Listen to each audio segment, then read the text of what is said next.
हम लोगों ने सुझाव इलेक्टोरल बॉन्ड्स का रखा है और जो कल्पना है कि इलेक्टोरल बॉन्ड्स केवल चेक के माध्यम से कोई भी डोनर खरीद सकता है, जो खरीदेगा उसको उतनी टैक्स में छूट मिलेगी,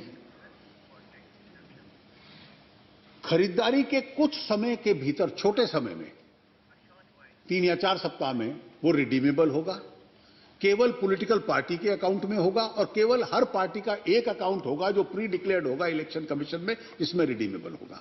तो पार्टी के हाथ में भी क्लीन पैसा आएगा, देने वाला भी क्लीन पैसा देगा। किसने कितने का खरीदा है ये तो बैंक में पता होगा, लेकिन उसमें किस किस को कितना दिया है ये केवल उसको पता होगा। और ये जो आनंद जी अभी समस्या बता रहे थे, इसमें आपको भी लाभ होगा, जो विपक्ष में है उसको लाभ होगा। और इसलिए सरकार में रहकर ऐसा कानून बनाना कि जिसमें विपक्ष को भी मिलता रहे, इसके लिए बड़ा दिल चाहिए। नमस्कार, मैं रवीश कुमार। दिसंबर 2013 में लोकपाल कानून बन गया, लेकिन 17 आ गया है, लोकपाल का अता पता नहीं है कौन साहब हैं ये। इनका जिक्र ना तो बैंकिंग सर्विस क्रॉनिकल में मिलेगा, ना ही प्रतियोगिता दर्पण में, क्योंकि ये बने ही नहीं है। आखिर जिस कानून को बनाने के लिए इतना घनघोर आंदोलन चला, उस कानून के बन जाने के बाद लोकपाल क्यों नहीं बना? लोकपाल का ढांचा तक नहीं मालूम कि कहां कौन सा दफ्तर है उसका, कितने कर्मचारी हैं, कुछ अता पता नहीं। इस सवाल पर सुप्रीम कोर्ट में सुनवाई पूरी हुई है, फैसला सुरक्षित है। लोकसभा में विपक्ष का नेता नहीं है और लोकपाल कानून के हिसाब से बगैर विपक्ष के नेता के लोकपाल की नियुक्ति नहीं हो सकती है। तो जाहिर है इसे लेकर कानून में संशोधन की आवश्यकता है। बाकी तमाम कानूनों के संशोधन झटके में पास हो जाते हैं, बगैर किसी व्यापक मुश्किलों के पास हो जाते हैं। लोकपाल कानून के 20 संशोधनों में ऐसी क्या मुश्किल आ रही है कि इतना लंबा वक्त लग रहा है? सुप्रीम कोर्ट में सरकार ने कहा है कि लोकपाल की नियुक्ति वर्तमान हालात में संभव नहीं है। कई सारे संशोधन हैं जो संसद में लंबित हैं। मॉनसून सत्र में इन संशोधनों के पास होने की उम्मीद है।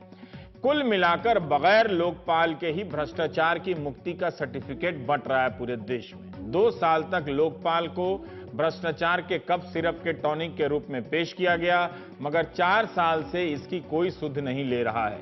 इससे कहीं तेजी से लोकसभा में वित्त विधेयक पास हो गया। क्या क्या पास हुआ विपक्ष को पता नहीं चला, मीडिया को समझ नहीं आया। इन संशोधन में राजनीतिक दलों ने अपने लिए कॉरपोरेट चंदे का बढ़िया इंतजाम कर लिया।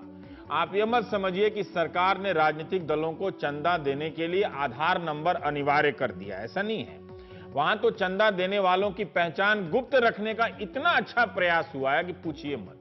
लोकसभा में संशोधन पास होने से पहले कोई भी कंपनी अपनी कुल मुनाफे का 3 साल तक होने वाले मुनाफे का 7.5% हिस्सा राजनीतिक दलों को ही चंदे के रूप में दे सकती है। कंपनी को अपने बही खाते में बताना भी होता था कि कितना पैसा किस राजनीतिक दल को दिया है, किस राजनीतिक दल को दिया यह भी बताना होता है। ये 3 चीजों के प्रावधान पहले थे। शायद आप इसी को पारदर्शिता कहेंगे कि भाई आप जिसको दे रहे हैं और जिसे दे रहे हैं, कितना दे रहे हैं, इसका हिसाब किताब आप अपने किताब में बही खाते में लिखिए ताकि पता चले। मगर अब पारदर्शिता का नया मतलब लॉन्च हुआ है। नए संशोधन के अनुसार अब कंपनियों को बताना ही नहीं पड़ेगा कि किसे चंदा दिया, अपने हिसाब किताब में, यानी अपने कंपनी के भीतर आप किसी को इतना पैसा दे दीजिए, अपने ही लोगों में बताने की जरूरत नहीं कि आपने किसे कितना पैसा दिया।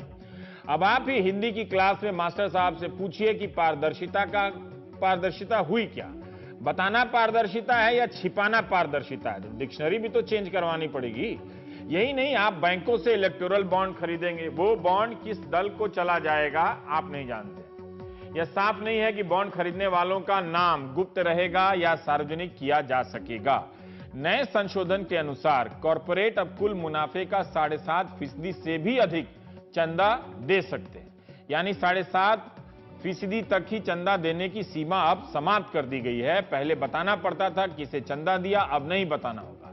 चेक या इलेक्ट्रॉनिक तरीके से जब चंदा देना ही होगा, तब किसे दिया जा रहा है इसे छिपाने का क्या मतलब है? खासकर तब जब हर किस्म की लेन देन का पता लगाने के लिए सरकार आधार नंबर को अनिवार्य या जरूरी किए जा रही है। अब एक सवाल आपसे है, राजनीतिक दल चंदा देने वालों को क्यों यह सुविधा देना चाहते हैं कि आप किसे चंदा दे रहे हैं ये किसी को पता नहीं चलेगा। पहले 20,000 से कम की राशि देने वालों का नाम पता बताने की जरूरत नहीं थी, लेकिन इसे घटाकर 2,000 किया गया, यानी 2,001 रुपए देंगे तो नाम पता बताना पड़ेगा। सवाल तब भी उठे, लेकिन लोगों को लगा कि चलिए 20,000 से 2,000 आए हैं तो कुछ अच्छा ही होगा, चुनावी चंदे को लेकर पारदर्शिता आएगी। लेकिन नया संशोधन क्या राजनीतिक दलों के चंदे को पारदर्शी बना रहा है? यहां पर पैन नंबर, आधार नंबर क्यों नहीं अनिवार्य है? क्यों राजनीतिक दल चंदा देने वालों के पैन नंबर तक नहीं देते हैं और उनका कुछ नहीं होता? क्या आपने सोचा है कि अगर कोई कंपनी अपने मुनाफे का कुछ भी हिस्सा चंदे के रूप में किसी राजनीतिक दल को देने लगे तो उसके क्या खतरे होंगे? आप पर उसका क्या असर पड़ेगा? क्या आप बिल्कुल ही नहीं जानना चाहेंगे कि किस कंपनी ने, जिस पार्टी को आप वोट देने जा रहे हैं, उसे कौन कौन सी कंपनियां चंदा दे रही हैं, कौन कौन सी कंपनियों ने चंदा देकर उस पार्टी को अपना फ्रंट बना लिया है? आपका इंटरेस्ट इसमें बिल्कुल नहीं है, मैं मान नहीं सकता कि आपका इंटरेस्ट नहीं है। फिर विपक्षी दलों ने इस संशोधन पर अपने ऐतराज को मुखर तरीके से लॉन्च क्यों नहीं किया? क्या वो भी अंदर अंदर सहमत हैं कि कहीं ना कहीं उनकी भी तो सरकारें चली रही हैं कि वहां वो चंदा ले लेंगे, कितना लेंगे किसी को पता नहीं चलेगा?